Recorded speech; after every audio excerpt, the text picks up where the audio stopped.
TG Geeks, episode 224, June 3rd, 2019. Gay romance and murder at Toronto World's Fair and Star Wars.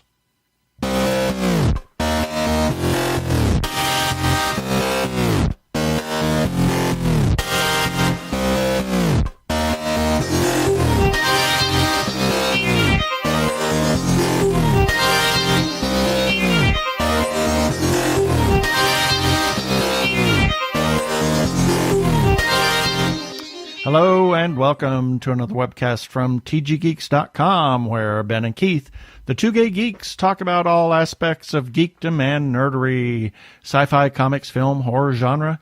You name it, we talk about it. And I am Keith Lane, and we're coming to you from TG Squared Studios in lovely Phoenix, Arizona, where we are now in International Pride Month. That's right. Day 3. That's right. And I'm Ben Raggington, also coming to you from Phoenix, Arizona, and I've got nothing special to say except what Keith just said. Nothing special. No, I have nothing special to say. Well, let's get on with it.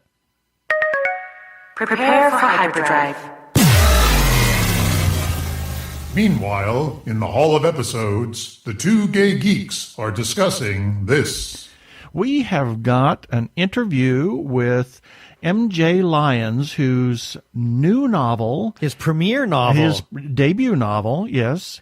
It's a YA steampunk novel with a gay undertone to it.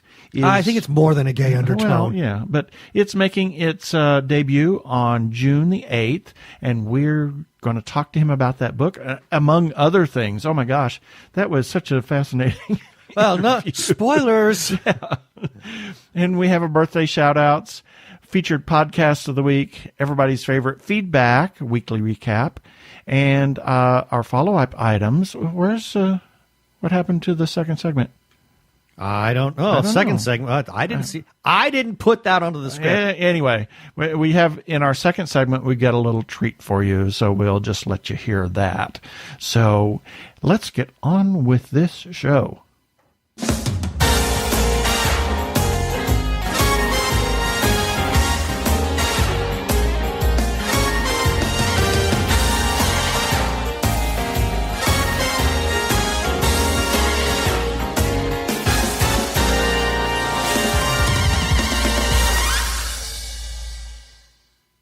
And this time we are very excited to have Mr. MJ Lyons, who is the author of his debut YA steampunk novel, A Murder at the World's Fair. I'm impressed. Welcome, Michael. I'm impressed you got that all out in one shot. I am too. I usually screw something up. How many cups of coffee did that take? At least 5. Oh, there you go. Welcome to the show. Thank you so much for having me. I'm so excited to be here. Yeah, this is great. We're excited to have you here. Exactly. And I had apologized for letting your email languish in my inbox, but I'm glad we were able to get to you before the actual release at your bookstore. So tell us who you are and what you do and how you got into writing and all of that stuff and your whole background here. Sure. Your life story. Oh my gosh. Okay. In 3 minutes. Okay, God almighty. Okay. So, MJ Lyons or Michael. So I'm Canadian, born and raised on the East Coast in New Brunswick, moved out to Toronto a little more than a decade ago to do to study theater with my focus in playwriting. And then eventually when I got out of finished my undergrad, I started doing some arts and culture coverage in the city. And that just sort of snowballed into just sort of, making a living on writing, if one can make a living on making absolutely no money whatsoever. Oh, right. Yeah, we know that. And so, yeah, I mean, just kind of working around Toronto, doing lots of journalism stuff. I think a little more, about 10 years ago now, or I guess in 2011, I wrote just a little, I don't even really remember what inspired it, but wrote just like a little short story that sort of inspired me to sort of just keep writing. It's actually, if you read the book, it's the sort of prologue. It's like a section of the story where it's like a journalist writing an op-ed for a newspaper about this, fantastical World's Fair that's happening in Toronto. And so that I sort of built up around that, and that became Murder at the World's Fair, what it is today. These days, I mean, publishing the debut novel is super, super exciting, and I'm really excited to get it out into the world. I also still do freelance and contract writing. I've done some writing for a couple of video game projects, working on my first nonfiction book as well, and I also manage the bookstore side of Glad Day Bookshop, which is the world's oldest surviving LGBTQ bookstore, which is, that's its own monster. I could talk about that for probably, an entire interview in and of itself. We may need to have you on the show again just to talk about that. Yeah, that'd be great. Yeah. So Glad Day is actually celebrating its 50th anniversary, of being what it is next year, and so cool. I would love to come back and have an entire gab fest about Glad Day in of itself. So wow, that would be great. We would love that. Yeah, because I saw a little interview with you on YouTube about the bookstore, and I'm like, oh my goodness, on the floating chair or the plastic chair. Yeah, the plastic chair. Yeah, that was really far out. But wow, it was so gauche. But I was very impressed with the whole facility. But as we said, we're here to talk about your book. Yeah. So tell us about this book. Even though I've read it, I'm in it. I'm reading it. You're in it. Yeah. I'm not in it. I'm in the process of reading it. Yeah. So we want our listeners to hear about your book. Sure. Yeah. So the premise of Murder at the World's Fair is that the 1893 World's Fair happens in Toronto instead of Chicago because of the work of two sort of fantastical inventors.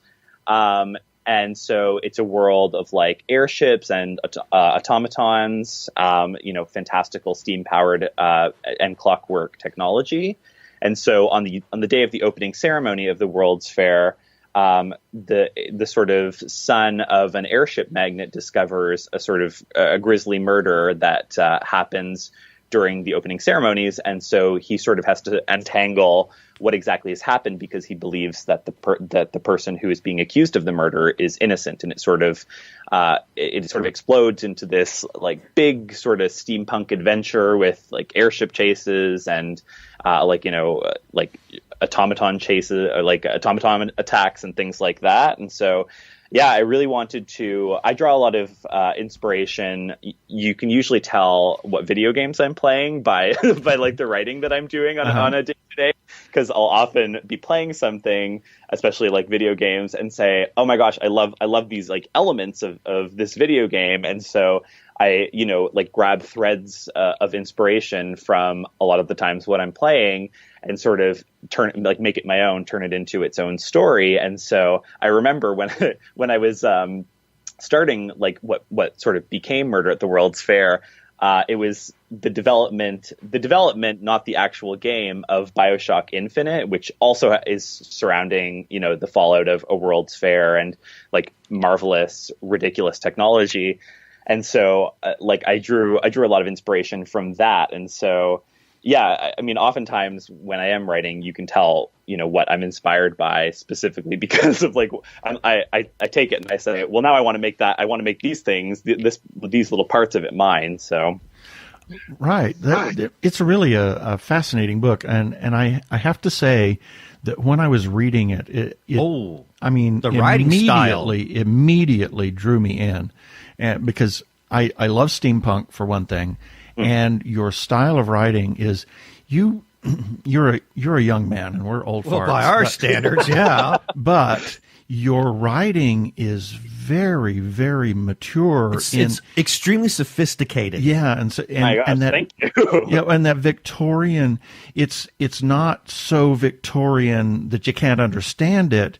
It has enough of that Victorian bent to it that is it's like prose. I mean, it really is just I was bowled over by right from your the first use page. of language. Yeah, Right from the first page, I was extremely impressed. Okay, so now I got like 3 questions that are running through my head. Okay, all right. So, well, first of all, I have to ask this one because I'm fascinated with the creative process.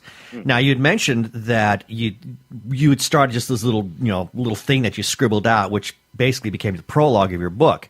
But what was the genesis? I mean, was there at some point you were just sitting there, drinking a cup of coffee and thinking, what if? a cup of coffee or a cup of gin or whatever. Something. But was there some moment where you just kind of like, where your brain or, the right side of your brain just started wandering and thinking, wow, what if this? I mean, how did that all come about to end up being your first stepping stone into this thing?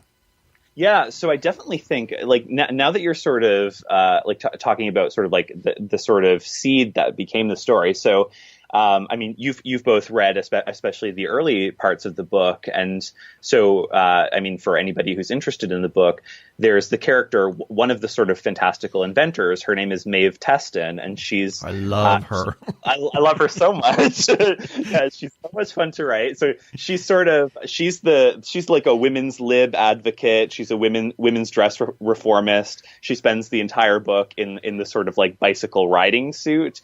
That sort of became, I mean, bicycle riding. I think that's actually really what started me along the path was, years and years ago, this really fantastic artist from Toronto, named Evelyn Perry, she, with a few collaborators, wrote this incredible show called Spin, and it's all about bicycles and bicycles as a sort of tool for women's liberation. And so I saw that, and there was, a character, like a historical character named Annie Londonderry who she wrode around the world on a bicycle, and all of that sort of like sat in my mind, and I thought that was just fantastic. And I just loved the idea of this sort of eccentric like inventor, who is sort of, what I really like about the idea is that she, by being who she is and being like a women's dress reformist, but then also, a successful inventor, she can sort of live outside of society in a way. She can get away with things that other women, especially at the time, couldn't have. And I think that's something that, like, I found that's something of an obsession is the sort of living outside of society's boundaries. And I mean, especially as queer people, we can I think definitely understand that, right? That right, exactly. oftentimes you have to sort of forge your own path and live outside of society's expectations. And so really it was the character of Maeve Teston, this sort of like inventor and this eccentric bicyclist, who she really was sort of like the core of the original story. So I wanted to sort of imagine, how could a woman, especially in the Victorian period when women and women's rights were so policed, get away with, being this, like creating something like a World's Fair. So she was definitely the core of the inspiration of the original story. Cool. So I have another character that I just love is Norwood's mother. Oh my God. I was like, oh my God, I've known people like this, yeah. Especially without giving anything away, but when she goes on and on and on, and it just the whole interspersions that you have of the withering look and the this and the, and it's like, oh Lord God, I know people like that. yeah. It's so they're going to tell their story no matter what. Yeah, my roommate read it, and she was his favorite as well, and that's like wonderful to me. So, because again, it's like Maeve Teston, and then Norwood's mother, Aveline. They're not like super central. They're definitely secondary characters, but I just love that people just like latch on to them and they become favorites. So yeah. Did you were there any observations of people that you knew that you thought, I got to take a little bit of that personality and a little bit of that personality, that you kind of folded into the characters in your book? Oh my gosh! So I hope she never ever listens to this. Okay. Moving to the next question. I feel like she might be flattered by this. So my aunt who lives in Toronto and who I do dinner with them all the time. So she's a theater person. She's very much she acts a lot. She's gotten very much into directing. But she hosts these dinner parties, and she very much is the sort of like classical host where she sits at the head of the table and sort of lords over the table. Oh dear, holds court.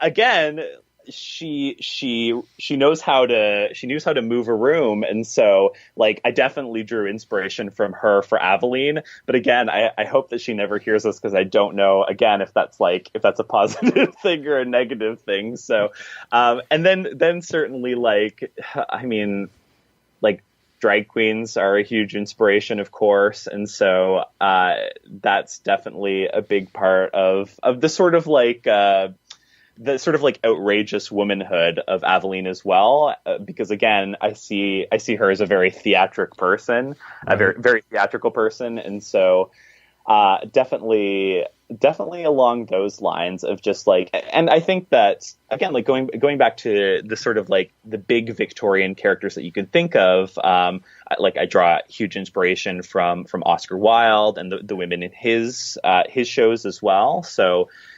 There's definitely like now that we're talking about it and I'm saying it out loud, it's funny that it all sort of comes back to theater, because it is my background, but I never really thought of Aveline as this big theatrical character, very much inspired by theater people. So yeah. I have no. Go ahead. I did notice also, and I'm going to make an assumption that you enjoy opera as well, because that's dropped in there like 3 or 4 different times, and several very specific references to opera itself. So, do you know what the funniest thing is? I've never actually sat down and seen an opera the entire way through. Oh wow. But I know a lot, I know a fair amount of opera, but I've just never had I've never had the opportunity, because I'm still a fairly, I guess, youngish person who, I've been working like different sort of like service and retail jobs, and then also doing freelance and contract writing as well. And so, yeah, it's because I used to do a lot of arts. I used to do a lot more arts and culture coverage, but the only time that I could ever go and see theater is if I got like free tickets, right? Because well, let's just say this, honey. If you're ever wanting to escape the Toronto winter, just come down here. We've got opera during the wintertime, and we will take you.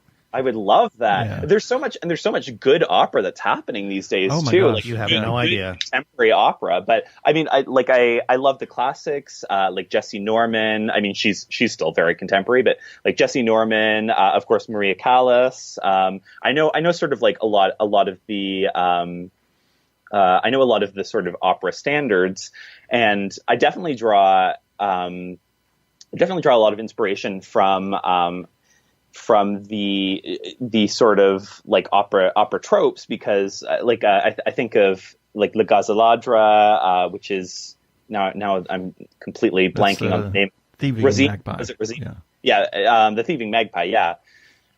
So like I often think about so like again, I guess I'll sort of reveal my hand and say that like. If Netflix wanted to option this thing as a movie or a miniseries or something, I always sort of pick out what I would say is kind of like central music that I think of when I'm sort of like building these worlds. And so I might happen to also have a couple more books in mind that I sort of have a rough outline of in my head. And so. For Murder at the World's Fair, it's very much I think of it around Maurice Ravel's Bolero. So the sort of like the sort of building thing. It does. I was telling Ben, I said, you have got to read this book, because this romance is a slow burn. And, and that I can see that Bolero being played, and it's like almost there. It's almost there. It's almost there. And it just builds up, and then all of a sudden, ooh. Anyway.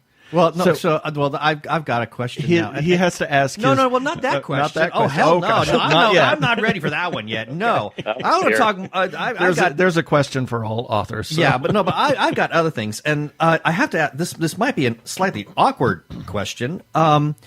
But you know, just having this conversation with you, you know, what I've read in the book so far, and the conversation I've had with you, and for what it's worth, you cited Callus, you're a queen. So, but you have this remarkable sense of sophistication. I mean, it's almost like we're talking to an old soul. So I have to ask, I mean, what kind of an education do you have? Because you are impressing the dickens out of me, that's for darn sure. Oh, well, goodness, thank you. I mean, like, I don't want to sound like trite or anything, but I think so. Okay, at the bookstore at Glad Day, I often, we have all sorts come in. I often find myself vibing most of all with what I would call the sort of like classical gay, right? The gay man who was raised on the sort of like on both high culture and then, you know, the smutty side of high culture as well. And so I think you'd love us. Yeah, right. But I mean, those are the kinds of conversations that I find myself falling into very, very easily. And so my background's in theater, so I mean, I've done a lot of reading in terms of like classical and contemporary theater. I've gone to see a lot of plays, and I always try to get out to see stuff as much as I can. But I see myself as very much a continuation of the sort of like what I would call the sort of like the classical gay, right? The sort of the gay guy who very much enjoys the like high culture aspects of gay culture, the references and things like that. And at Glad Day, I often find that there's a real tension between the sort of like the classical gay man, who are usually older guys, and then the sort of like the newer generation of gay guys who have new reference points. So I mean, there's definitely a ton of crossover, but there often seems to be like a misunderstanding between the two. So I mean, I'm a huge like jazz big band, you know, like the classics like Nina Simone, Billie Holiday, Bessie Smith. I love all of that. You are speaking Keith's tune right now. I'm telling you, Dinah Washington. Oh yeah, of course. All of those. Yeah, like Julie London. I was just listening to Julie London in the store the other day, and so. Like there's those reference points are often lost on, I find, like younger gay guys, especially like younger gay guys in the city. And I'm not sure why did I get that, and where did they miss out on that? And I don't really know the answer to that, but it's something I think about a lot, because yeah, I mean, I often do fall into conversations along like arts and culture with older guys, and I find myself understanding them more than I understand people who are closer to my age, who are into really fantastic things like RuPaul's Drag Race and, you know, all of the newer stuff. I mean, for like another example of that, my ex, we're still very good friends. He was very much, he would literally like, he could list word for word, like every single Golden Girls episode, and he could probably like do reenactments of all of them. Oh, and I love that, because like Golden Girls it often is explicitly gay, but it's not like the main characters aren't necessarily. It's more subversively gay. Yeah, so absolutely. Yeah. So anyways, I find myself falling into that camp a lot more than I find myself, you know, like I'm not a huge RuPaul's Drag Race fan, even though I can appreciate why it's such a big deal to people. So yeah, I guess maybe that's the distinction I would make, is it's like the RuPaul's Drag Race gays and then the Golden Girls gays, or something along those lines. So all these little subsets of the gay community. We threatened the other day to call ourselves the Two Gay Grandpas, but Yeah, there you go. God, no. Even though we are that old, no, we're not doing it. Because I don't want to be hearing this. On this week's episode of oh crap, what are we again? No, we're not doing that. I do want to say one thing about your writing, and I loved that you weren't overtly sexual in the book. It was a veiled half innuendo, and then it was dropped. But you knew where it was going, and I loved that. It was just, it kind of got you there, and your mind could take over. So yeah, was that is that a decision on your part when you're doing that? I mean, did you have a demographic already in mind to where that informed how you were going to write this, and how far you would take things? Yeah, I mean, it's funny. So one of like the early readers of the book, Steve Berman, Steve Berman's the publisher of Lethe Press, who's done like a bunch of really fantastic books. And so he was one of the people who like really encouraged me to finish the project when I first sort of started sharing snippets of it out in the world. And he actually, so I knew like very early on that I very much wanted it to be like young adult. So for, teenagers and like younger adult people. And so I sort of like, I made the conscious choice of it not being super sexual, also like not hiding it or it, like, certainly not, like they're obviously queer guys in it. And I think you probably get that sense very early on. But he actually was like, I said, I want it to be YA, so I'm probably going to have the sort of like classic fade to black. And he was like, oh no, YA can be filthy, like you can be as filthy as you want to. And I was like, sure. And I actually love writing erotica, but I sort of knew that I wanted it to be that specifically because I wanted it to. That's a sort of story that I like. This is the kind of story that I wanted to read when I was a younger, obviously like closeted queer guy. So I'm always of the opinion that that like the fade to black is wonderful because you can let your imagination sort of run away with you. Right. And I think it's also in keeping, since it's Norwood writing this. It's in keeping with that Victorian, the Victorian sensibility. Yeah. Oh, very much so. Yeah. And I mean, and that was a big part of, I mean, it's a big part of the story is that Norwood starts out, at least in telling his story, as a prude.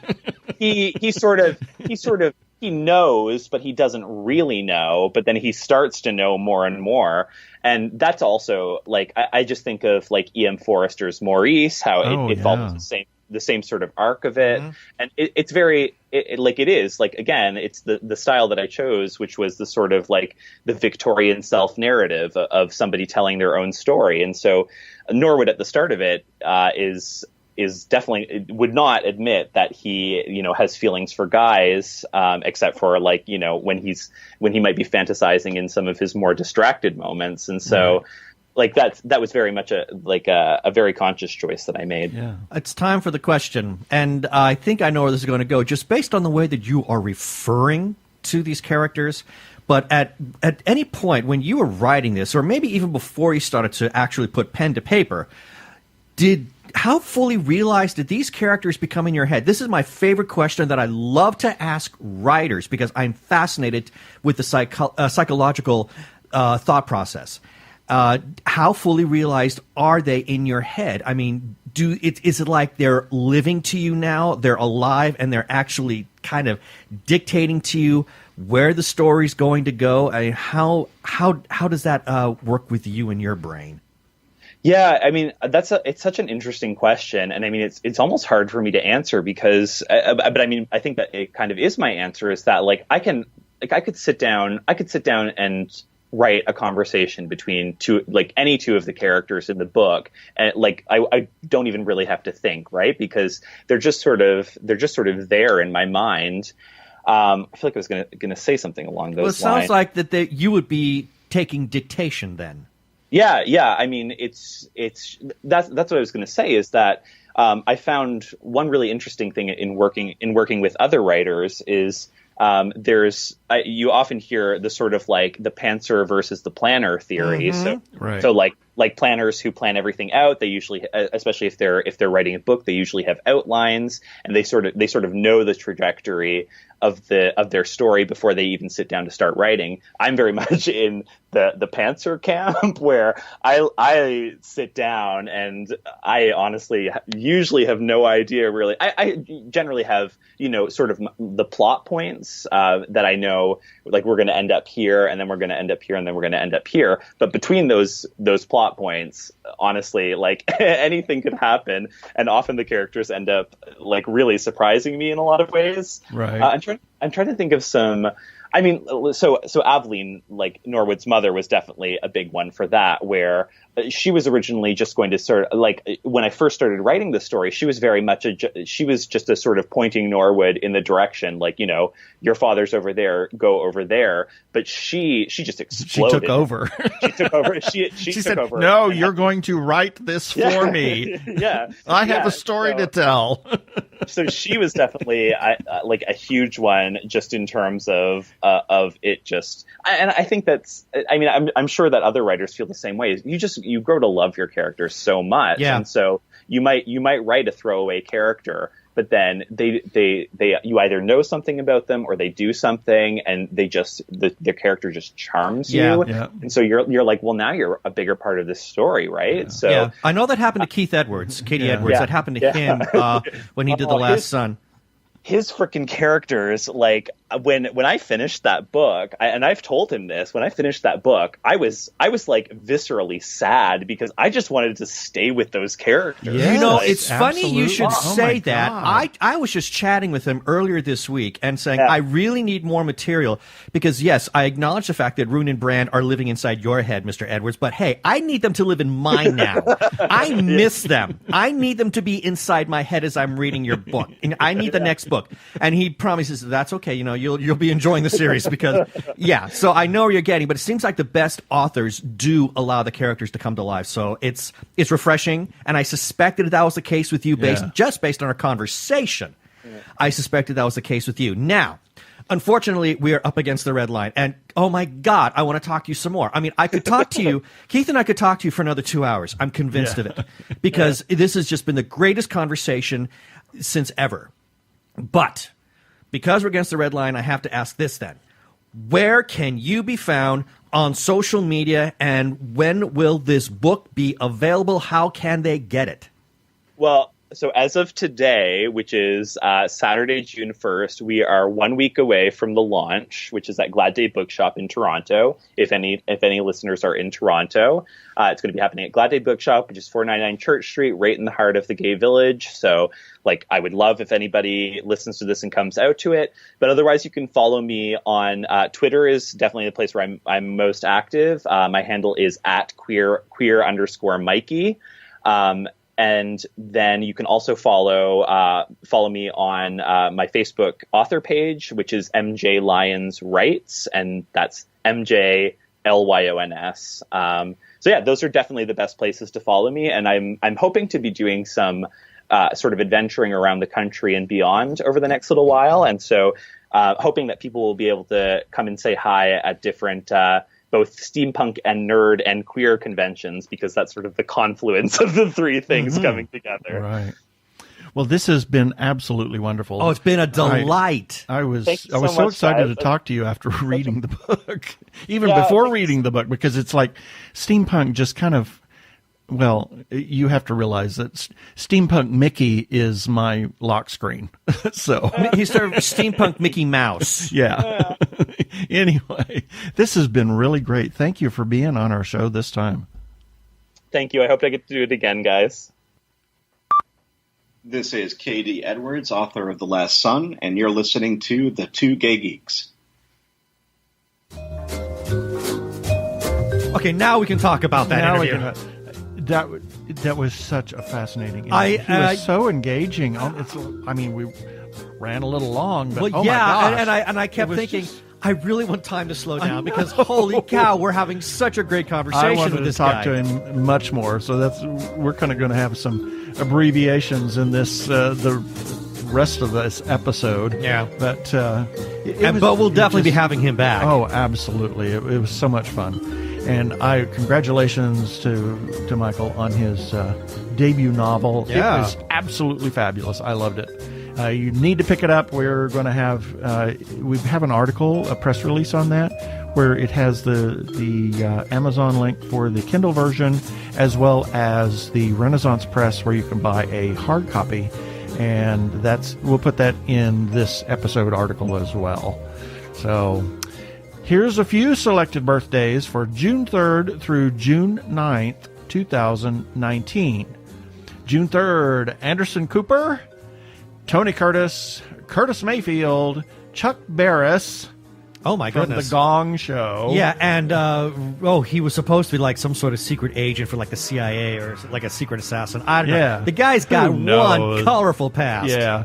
And Randy Lapham, who is the significant other of Russ Kazmierczak. Happy birthday, Randy. June 4th, Rosalind Russell. Oh my goodness, Auntie Mame. Yes. Freddie Fender, if anybody remembers Freddie Fender from way back when. Way back when. Angelina Jolie and Ross Ozarka, who we talked to here a month or so ago about his wonderful little short film, not short film, but his film that he did was popsicle stick animation artwork. Yeah. I'm not about to say the title. Yeah. Yeah. I can't remember. June 5th, Troye Sivan. Pancho Villa, wasn't he Don Quixote's he was. companion? Sancho Pancho Villa. Sancho Pancho Villa. There we go. Also, Kenny G, and he was the companion of who? Puts me to sleep. Yeah. Such pretty music. And good friend Tim Calloway, Gary Baum Wilkes, Ramon Quintana, our neighbor, and Joe Boudry of Square Egg Entertainment. June 6th, Paul Giamatti, Harvey Firestein, Sandra Bernhard, who we met and got a photo with. God, she's so a number intimidating. Of years ago. Oh my gosh, yes. It was like, I don't get intimidated by people that easily, and she does. Yes. She puts off that energy. Yep. And Jason Isaacs and Robert Englund. Also on June 6th, coworker Rick Fenton and a friend of ours, Vernon Meyer. June 7th, Liam Neeson, Dean Martin, Carl Urban, Paul Gauguin, Jessica Tandy, and can we say Prince again? Well, yeah. Or is it still... Oh, no. That was he went back to Prince. Yeah, he went before? back to that really was a big legal issue why he chose that. He was in dispute with the record label. I see. And so that's why he chose that. Aha.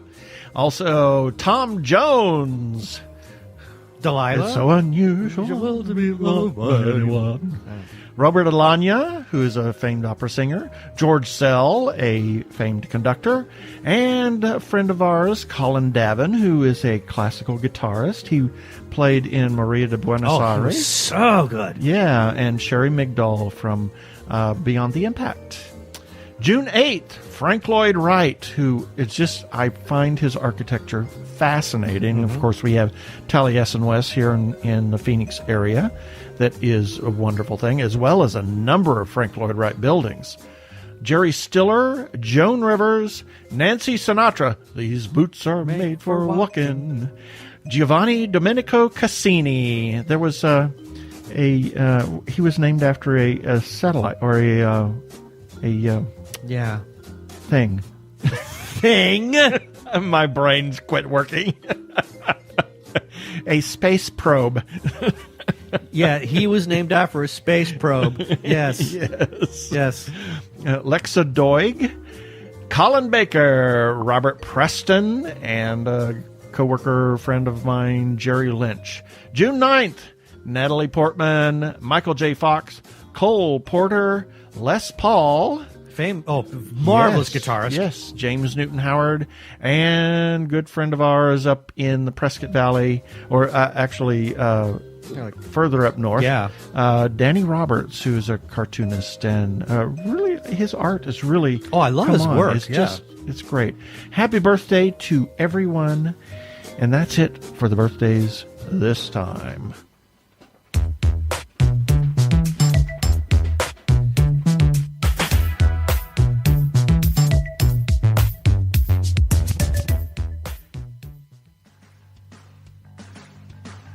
Hi, my name is Joe Hogan, and I'm a geek. And if you're currently listening to this, there's a good chance you're a geek too. So check out my podcast, Geektitude. Each week, I talk with somebody about their geek aptitude. Sometimes I talk to people in a geeky profession. Sometimes it's someone doing something really cool with their geekiness. Often it's another geeky podcaster.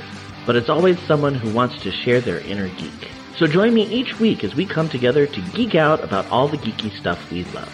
And remember, this week, keep it geek.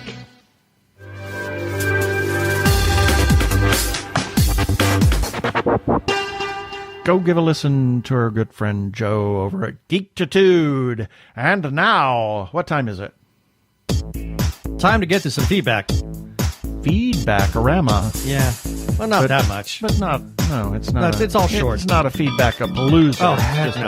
a feedback-orama. Feedback-orama. Okay. Yes. So, starting off with a press release we had on Duet launches a free support group for LGBTQ plus family caregivers beginning June 6th. We got some feedback from Duet, the organization. They said, thank you to TG Squared Studios for sharing the news about our new support group. We were very happy to do that, and some good things may be coming out of that.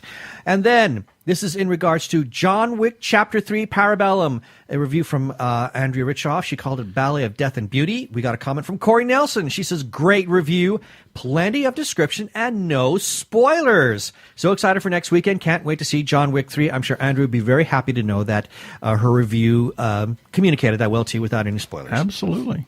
And then, this is in regards to TG Geeks episode 221. This is where we interviewed Ayman and Russia. Ayman Saman and Russia Muhammad for the film Jumper.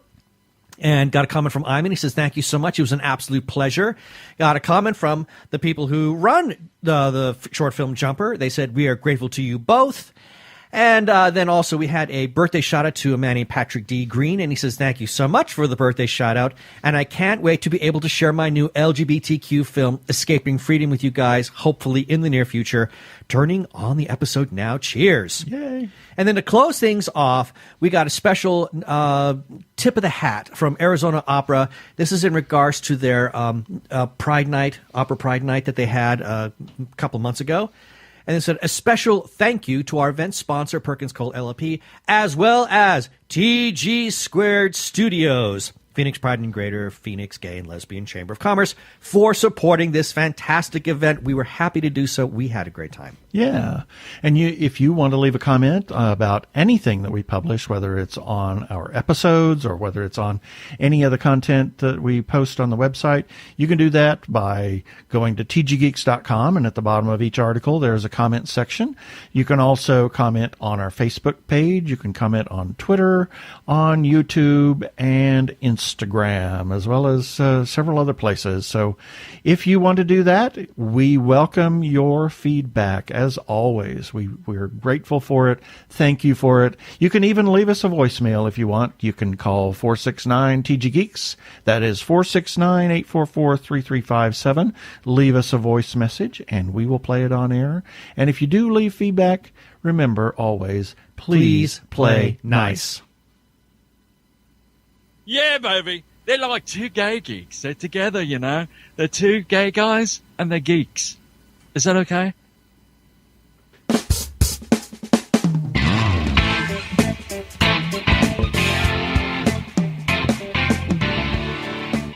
We got something special. We got something kind of special for you. Yeah, well, I know that a lot of people can't go to Disneyland to experience Galaxy's Edge, the new Star Wars themed land. So we figured we'd bring some of that to you. A little bit of Star Wars related something or other. So we're going to just play that right now.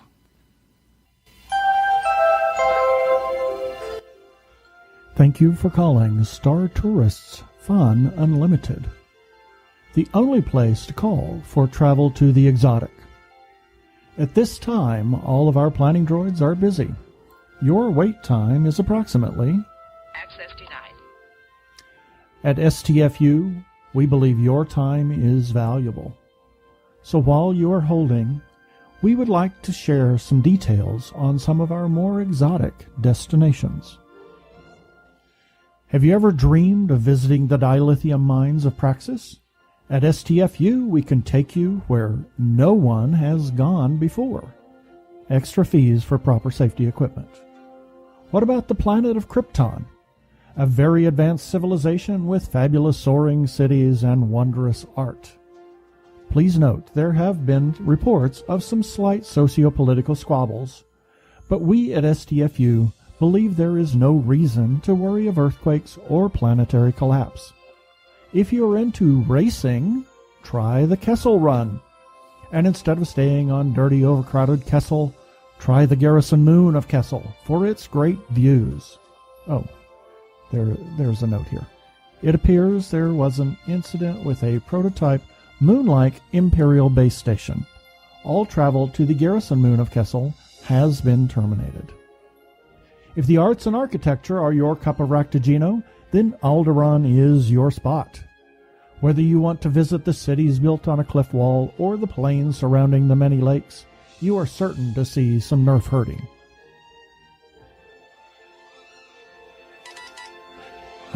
There's another note.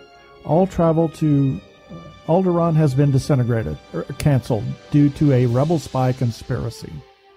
What about the mysterious planet of Gallifrey? We have managed to get special clearance to book new adventures to this extremely exotic destination. There is no time like... Oh, wait, another update. It seems Gallifrey no longer exists in the database. At STFU, we have come to expect the unusual. So if you want to visit any of these destinations, we suggest you visit Recall. Thank you for calling STFU.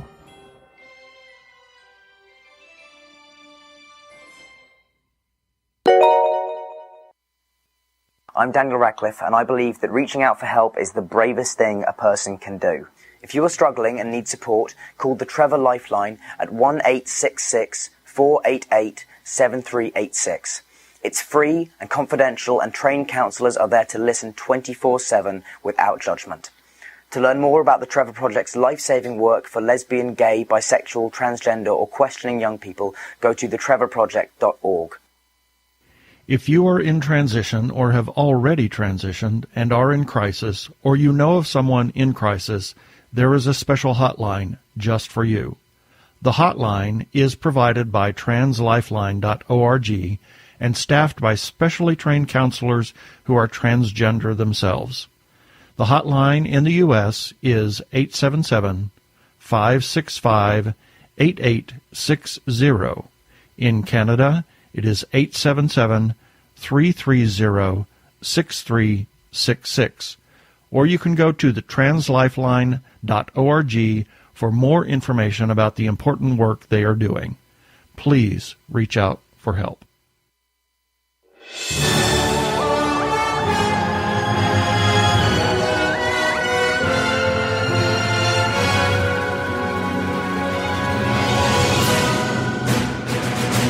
Okay, Ben has a weekly recap of what we ran on the website. Yes, and I just want to say, ooh, that STFU, that sounds like a great thing. Let's do it. Starting with Sunday, May 26th, Dr. Zombie, Monster Family Physician number 50. That was the day actually we got to meet Dr. Zombie, too. Yeah. Met him in Phoenix Fan Fusion. And then on Monday, Memorial Day, May 27th, TG Geeks episode number 223. On Tuesday, the 28th, Hamish Downey has more 5 questions with Kyle Card. He's of the Benza as well. As the Benza, yes. Yeah. And then on Wednesday, May 29th, my gay breakdown of the movie The Falls, Covenant of Grace. And also we had a press release on Fright Rag's official apparel for Hammer Films, The Omen, and Happy Death Day. I get it for Happy Death Day. That is the most awesome horror film around. Paul Linus and I saw it one night years ago when it first came out. Loved it. And then on Thursday, May 30th, action-packed debut, young adult steampunk murder mystery reimagines the 1893 Toronto World's Fair by MJ Lyons. There it is. And then also Andrea's Angle. She reviews the movie Ma. She says it has 0 scares. Ooh, that's sad. Ooh, yeah. And then Geek Girl number 5 Kickstarter launches, plus an interview with Sam Johnson, the creator. The interview is embedded in that article. And then on Friday the 31st, 5 questions with Brian Kirst. And then lastly, on June 1st, TG Geeks presents an exclusive first look at the acclaimed queer short film Morning After. And for the first 48 hours, that was only available on our website at tggeeks.com. Yep, it is the online premiere of Morning After. And in all spirit of transparency, we were producers on that. So, True. But Patricia allowed us the honor of being the online premiere spot for Morning After. Take a look at it. Look in the article. There's the video embedded in the article. You can watch it directly there. Well, by now, being that this is Monday. Yeah, it might be other places, but you can still look at it on our website. That is true. It's not going anywhere. And you can find all these things at tggeeks.com, as well as entries on our Facebook page. Please visit and comment.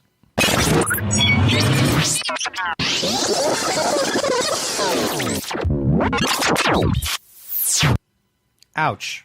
Ouch. We have follow-up items as always. We're huge supporters of independent creators, whether they are filmmakers, comic book artists, writers, or others. Please buy their stuff, talk about them, tell other people to buy their stuff, talk about them, buy their stuff.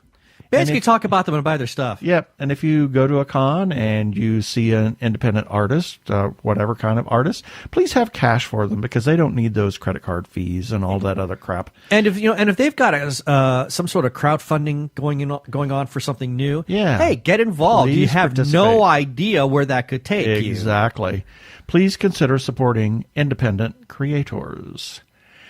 WhedonCon, June 7th through 9th, we will be there at the Hilton LAX. WhedonCon is a Whedonverse convention designed by fans, for fans, with the aim of harnessing the power of fandom to raise money for charities while creating a fun, interactive environment for attendees and guests. Few of the guests on the list are James Marsters, Summer Glau, Gigi Edgley, and more. We'll be there covering it, the convention, and kind of having a good time. Come on down. There's still tickets on sale. Go to WhedonCon.com. CocoCon returns for a second year. That's Labor Day weekend at the Doubletree Hotel at Metro Center in Phoenix. Come on down and enjoy the folks and festivities. We will be there doing our popular concast as well as socializing. Go to cococon.org. That's COKOCON.org.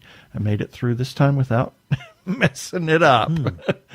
Joshua Tree Feeding Program. The goal of Joshua Tree Feeding Program is to provide nourishment to low-income HIV-positive residents of Maricopa County. They offer balanced meals from their pantry, and it is a pantry where the clients can choose what they want from. It's just like a grocery store from the shelves of the pantry, and they get their stuff that they want, and they don't have to rely on somebody else choosing for them.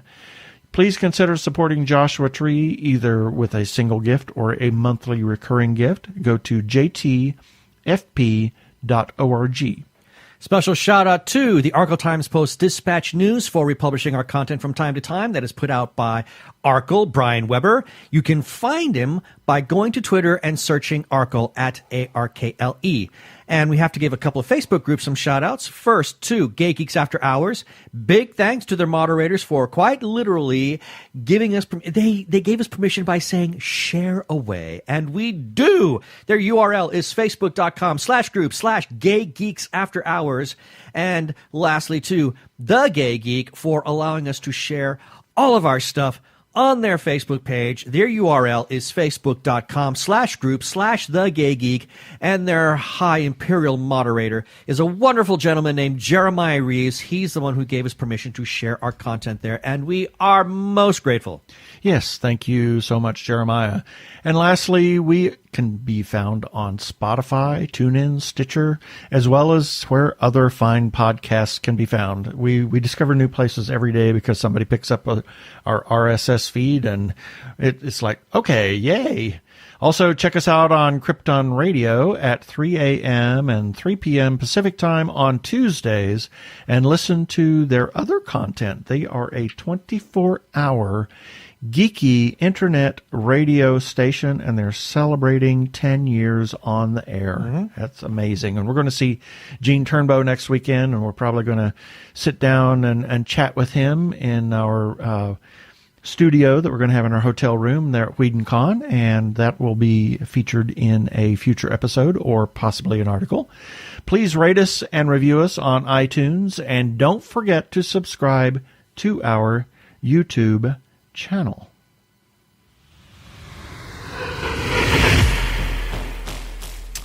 Well, up next week, we tentatively have Scott Coatsworth, who is an author, and he is also the admin for the website Queer Sci-Fi. That's tentative. If we have something, some big name or something that we find at WhedonCon or somebody else, we will probably run that instead. But we've got several things in the can that we can choose from. But Scott is on the list because he is a gay author, and this is Pride Month, and we want to celebrate that. And I think that's all.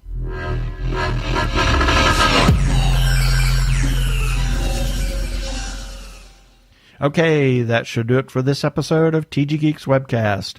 Be sure to check out the article for this webcast episode. We're going to have several links on the page of things that we talked about. And remember, you can comment on our Facebook page or our website, tggeeks.com.